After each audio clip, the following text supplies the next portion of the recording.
Hi everyone, welcome to follow the build guide for the SU-30 thrust vectored model jet. In case you don't know about this model yet, here is a brief introduction of it. The SU-30 is an RC jet aircraft model that I have designed and made plans for. Its airframe is completely built out of common materials. It's mostly foam board and hot glue and some 3D printed plastic parts. The initial goal for the model was to have a decently good and scale looking airplane, but at the same time I wanted to have a DIY styled airframe that's as cheap as possible. Having a very cheap airframe is very nice because taking responsibility over an expensive airframe never really was in my interests. Also, even though this model is a jet airplane, it's not designed to be fast. It is more designed for slow speeds, high angle of attacks, and for 3D flying in general. For propulsion, this model uses two 70mm electric ducted fans, and for control it uses 6 servo motors. It has 2 servos for the all-moving stabilators and 4 additional servos for the thrust vectoring nozzles. Along with the thrust vectoring being optional, you can also build this model with movable canards. Here you can see the 3D CAD model of the aircraft. The CAD software I used for modeling it is Fusion 360, although I think Blender would probably have been better for this kind of stuff, but I'm used to Fusion, so I just went with that. The plans for this model are available on my GitHub page, completely for free. The plan set include a documentation which includes some essential information of this model, such as the complete parts list and a specification sheet, and also an explanation on how to interpret the plans.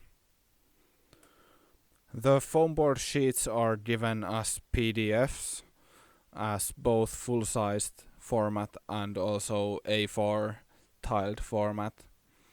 So you can print out these sheets and use them as templates to cut off the foam sheets. I also published the DXF vector graphic file for anyone who wants to CNC cut the sheets. That's also how I did it. I used SLCAM for creating the CNC toolpaths. Then I used my CNC router with a needle cutter tool attached to it to cut the foam sheets. There are 7 to 8 sheets of 30 by 20 inch foam that needs to be cut. The number of foam slightly depends on the configuration you are building. There are also plastic parts that need to be 3D printed. I did design the model such that one should be able to build it without the 3D printed parts in its default configurations, but features like thrust vectoring do require a 3D printer. For more information you can read the documentation. On some parts you might want to use the brim option in the slicer if you don't want to print a bunch of spaghetti like I did here. Once you have cut all the pieces and printed the parts, we can begin with the actual build. We will start by taking the bottom wing piece, and we will prepare that by taking all the slots out and opening the store cuts.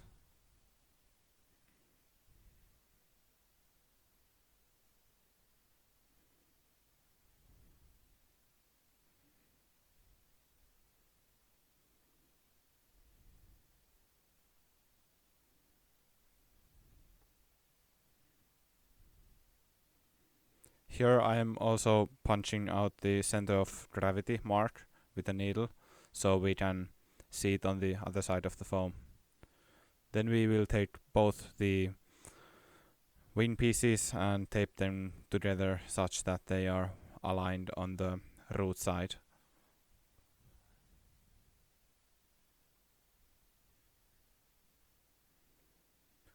Then we will add some bevels to both sides on the both top and bottom wing surface.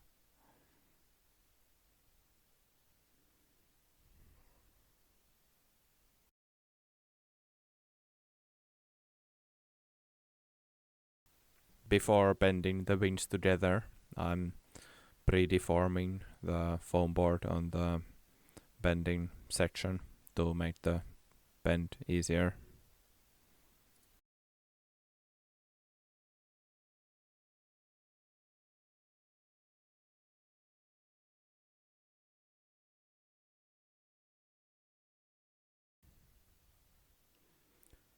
And then we just need to bend the upper wing surface. This is kind of a trial and error process, so we bend a little bit and then we make a test fit and then we bend a little bit more.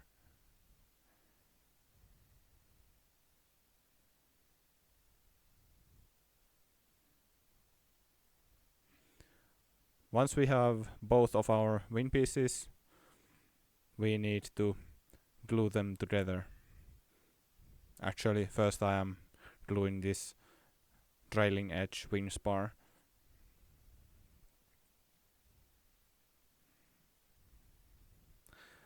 And now we will glue the wings together, so I'm just using some tape to first tape them together to make the gluing process easier.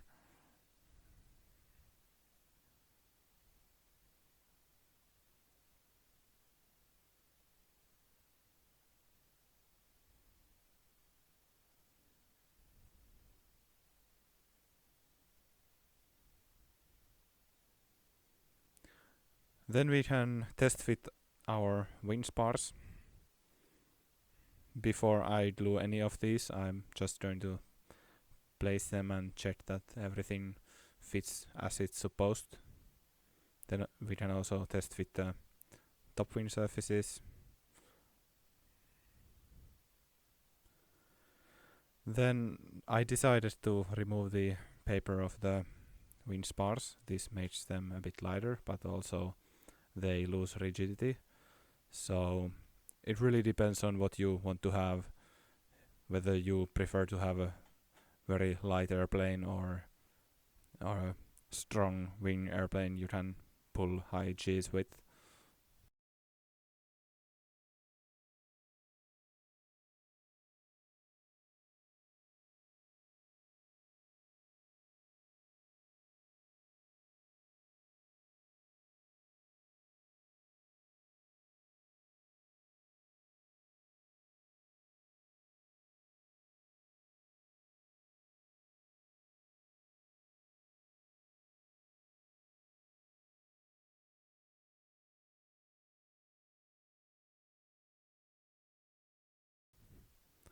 Then I also decided to remove the top paper of the bottom wing surface. This is also a very questionable thing to do, and I actually do not recommend doing this because it makes the bottom wing surface flexible and it makes it harder to keep the wing bottom flat.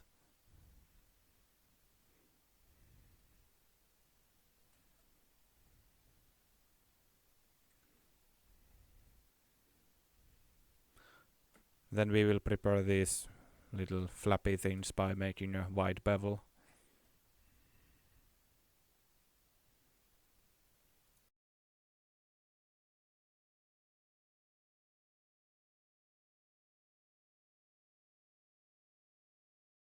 And now we can glue on our wing spars. So that first one is the WF4.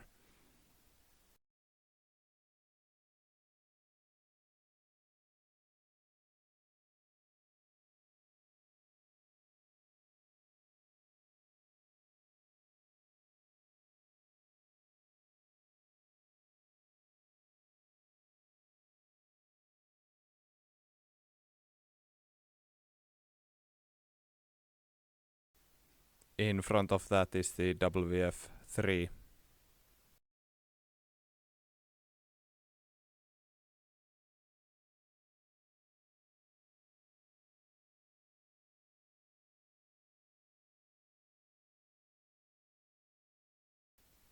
Back there is the WF5.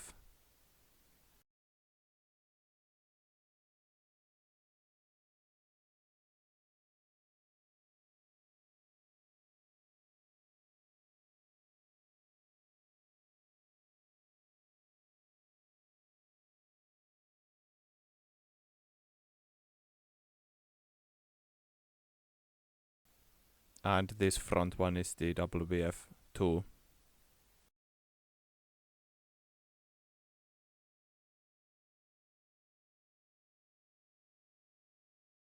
Now we can begin closing the wings. Before gluing anything, we are going to check that the wing top surface closes properly.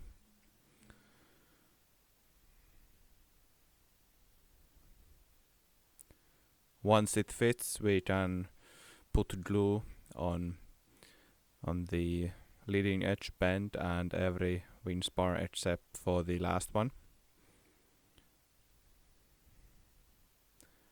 Then we are just pressing the wing together and making sure that the bottom wing surface is flat on the table.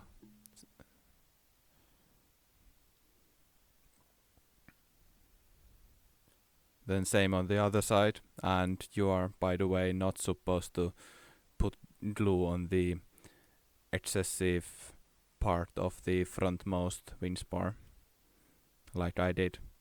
Then we can glue the trailing edge and again place the wing on a flat surface so the bottom surface is as flat as possible. Now we can begin making the fuselage assembly. So this is the fuselage bottom piece. It comes in 2 pieces because it's so long. We will prepare those and glue them together.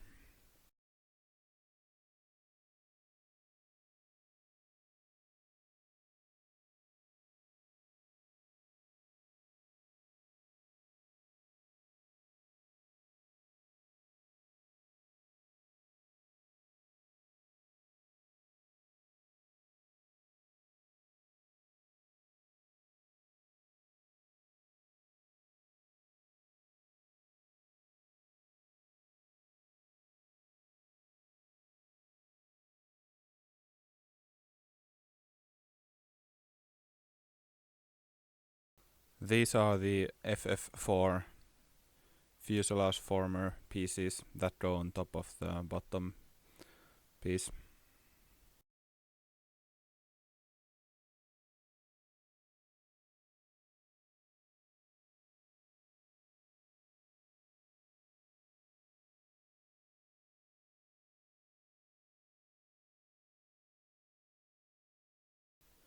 This is the WS1 first windskin piece.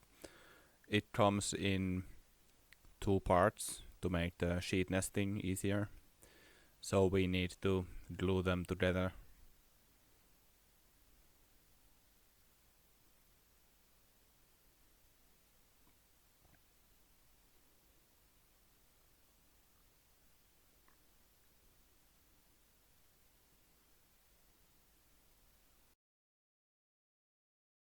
Also, these small side pieces need to be glued on top of the main piece.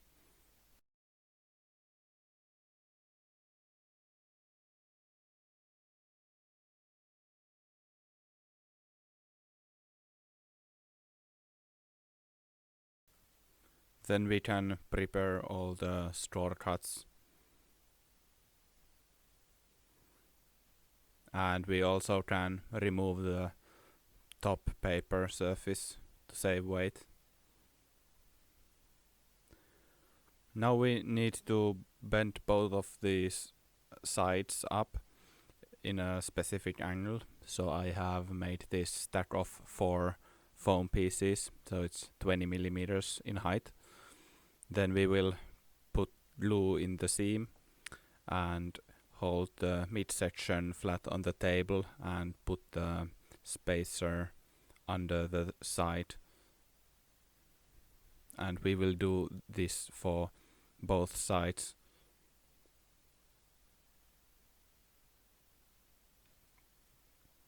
Then we can join this assembly to the main fuselage assembly.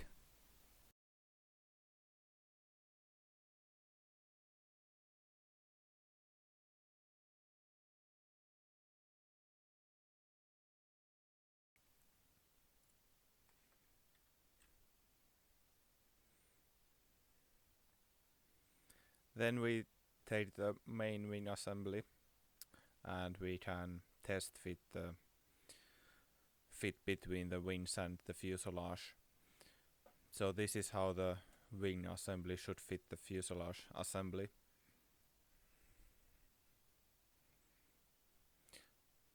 We can measure the diagonals between the wingtips and fuselage back. Let's just try to get the wings as perpendicular as possible respect to the fuselage.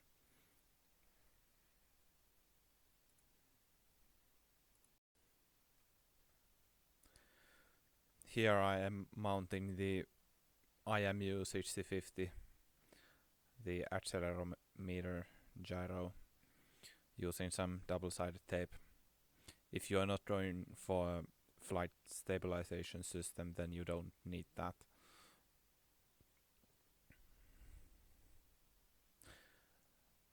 Once we are happy with the fit between the fuselage and wings, we can just glue the wings on.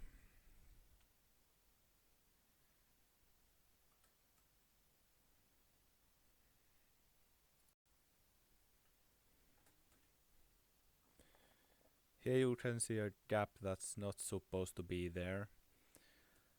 If you remove the top paper of the bottom wing piece, then you have to be careful so the bottom wing piece doesn't bend up like that. I just put some glue in the gap and glued it shut.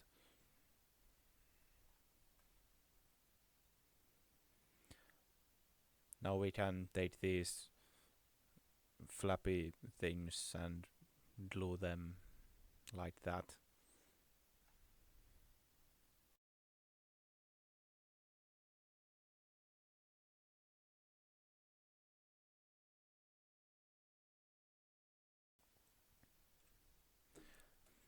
Now we will assemble the fuselage box section. That middle part is the battery deck, and then we have the two fuselage side parts. The fuselage side parts look a bit different because I modified the model while building my aircraft. So anyways, we will glue those on like that.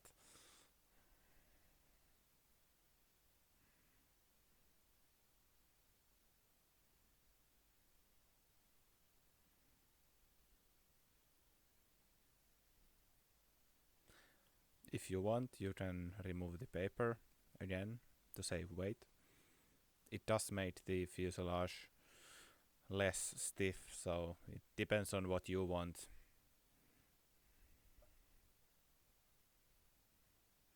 Then we can fit the box section assembly to the main assembly.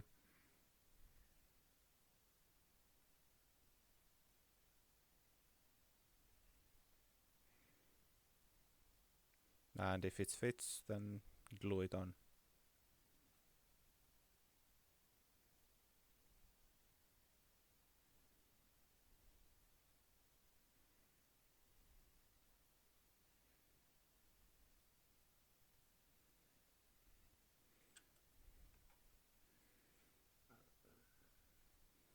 Let's also glue these wing straights to the fuselage.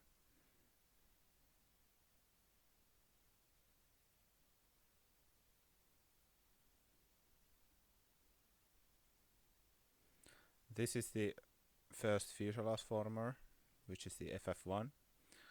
We will glue that right there. And these are the FF2, those go in there.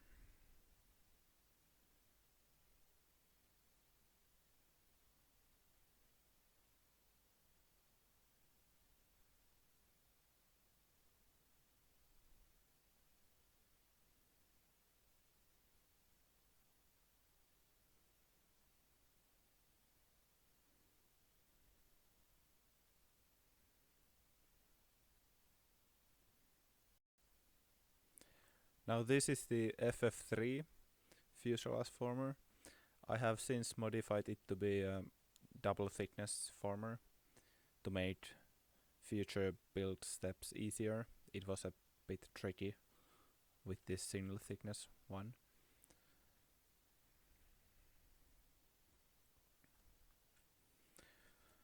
This is the WF1 wing former wing spar. We can glue that as well.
Let's also put some glue on these gaps in here to reinforce them.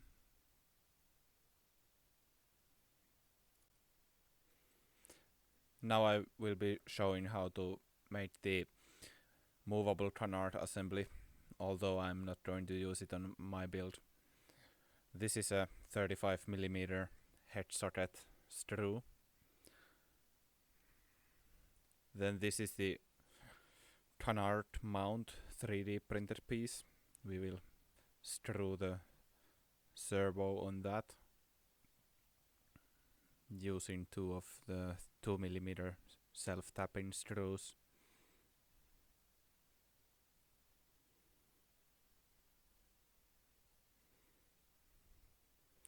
Then we will screw the canard hinge into the undersized hole of the canard mount. And then we will attach the pushrod assembly, so that's a linkage stopper I am installing right there. It's installed with a C-clip.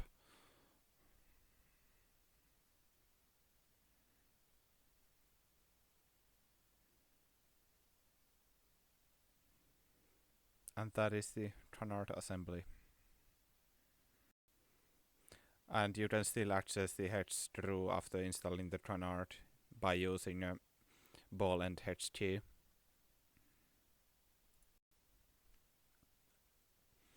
This is the ES1, which is the first engine skin piece.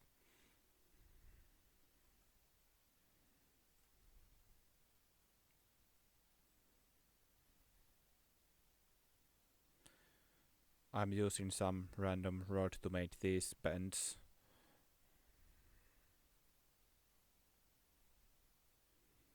Then we can glue the first seam. This will be a 90-degree bend.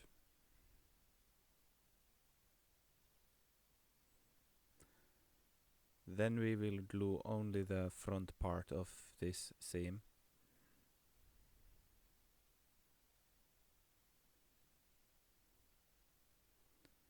And only after that we will close the last seam.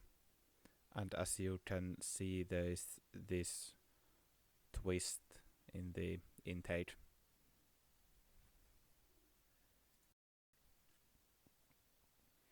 This is the ES2. Again, I'm using some rod to make these quite sharp bends.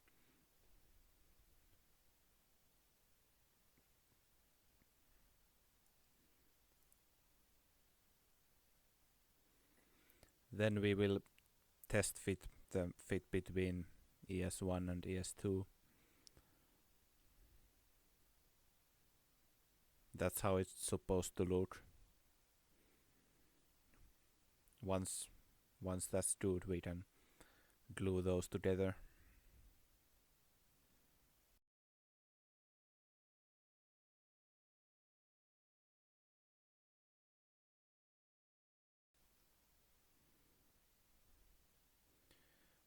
Then we can begin installing the intake assembly to the main assembly.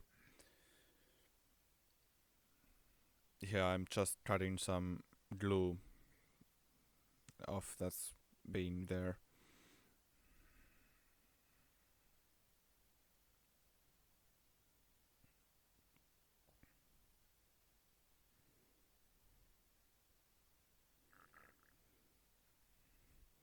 The intake is supposed to slot in quite tightly.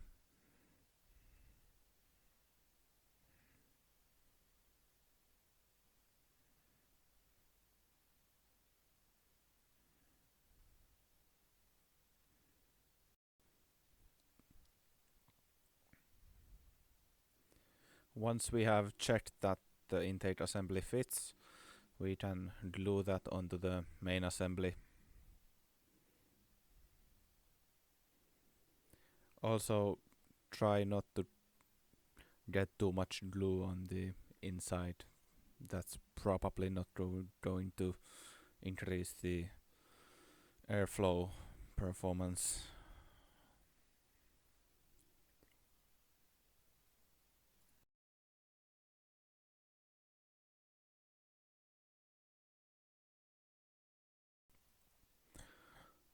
Let's now make the truss tubes.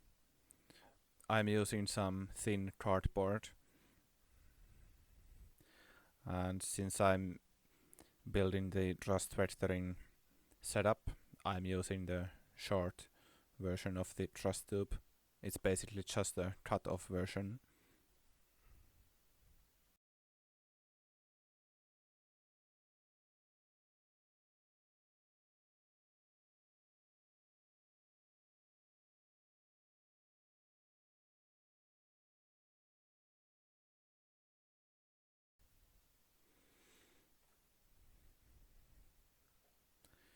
Closing the truss tube is a bit difficult. So basically what I'm doing here is I'm fitting the front of the truss tube snugly over the EDF. Then I'm fixing it with tape. After that I am fitting the back of the truss tube snugly inside the truss vectoring nozzle. And I'm also fixing that in place using tape. And only after that I am actually closing the whole truss tube with tape.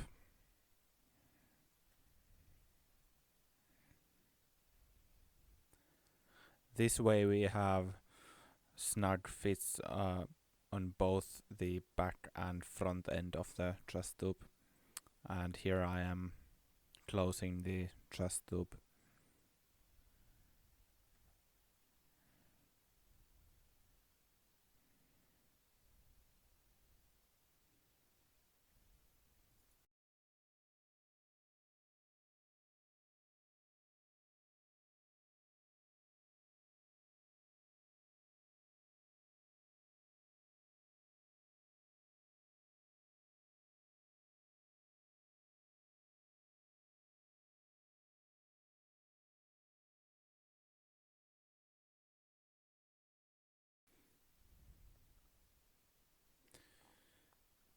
here you can see what we are trying to achieve. The thrust tube snugly fits over the EDF and also snugly fits inside the thrust vectoring nozzle.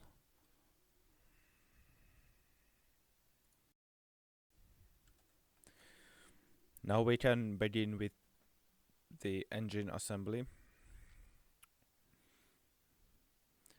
So first we put the thrust tube on the EDF and we try to get it as straight as possible.